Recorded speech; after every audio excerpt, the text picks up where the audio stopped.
Ce printemps, j'ai végétalisé la mare. J'ai mis quelques plantes fleuries, une menthe aquatique, un iris. Puis j'ai mis deux plants là qui émergent à peine, qui sont des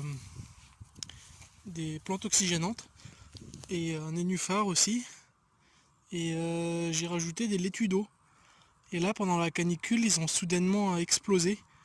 Et ils ont recouvert toute la surface. Donc ça, c'est en moins de 2 semaines. Ils sont partis de presque rien à tout ça.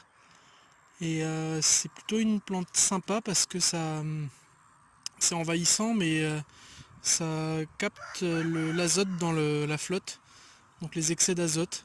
Et comme il y a des canards qui régulièrement se passent la clôture, les petits ou des canards sauvages et qui vont chier dedans, une mare de cette taille-là, c'est important que ça puisse être nettoyé des surplus de nutriments.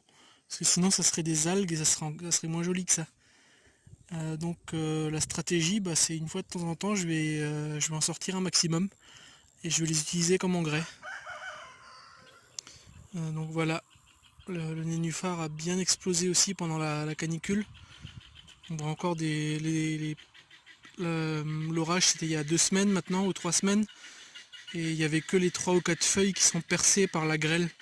Toutes les feuilles qui sont intactes sont sorties en 2 ou 3 semaines. Donc voilà, donc, quand les nénuphars seront en fleurs, je vous referai peut-être une vidéo.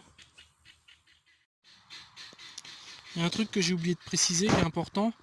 Oui, c'est une plante envahissante, mais c'est une plante qui supporte pas le gel. Donc dans mon climat, même si je la balançais dans la rivière d'à côté, il n'y a aucun risque qu'elle devienne invasive. Je sais que ça pourra en faire bondir certains si je le précise pas, donc c'est mieux de le préciser.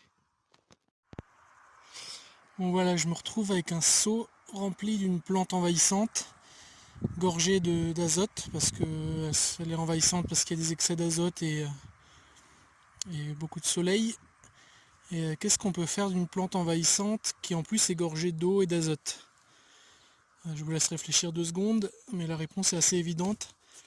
Quand on récolte des mauvaises herbes ou des- des plantes invasives, ça fait tout de suite une grosse source de paillage, de mulch. Et là en plus ça fera une source d'eau et de fertilisant. Donc c'est la première fois que j'essaye ça et je vous en donnerai des nouvelles si ça a des résultats spectaculaires ou pas. Mais je vais en mettre au pied des tomates, au pied de quelques courgettes.